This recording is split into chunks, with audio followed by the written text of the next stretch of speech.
एक मुर्गे का नाम था गीतो, एक का नाम गिटार।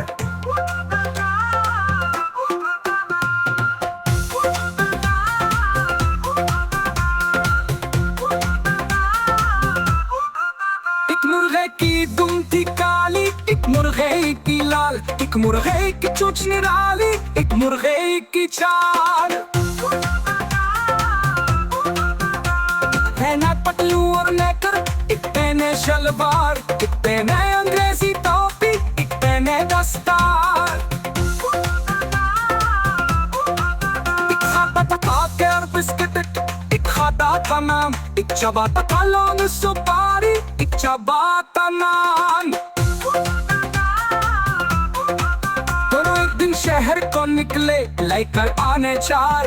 पहले सब्जी मंडी पहुंचे, फिर लांबे बाजार। एक बोला मैं बाजू बहादुर, तू है निरादर। एक बोला मैं बिगर बघेला, एक बोला मैं शेर। दोनों में फिर हुई लड़ाई, की थी तुम था। दोनों ने की हाथापाई, की थी हु हा।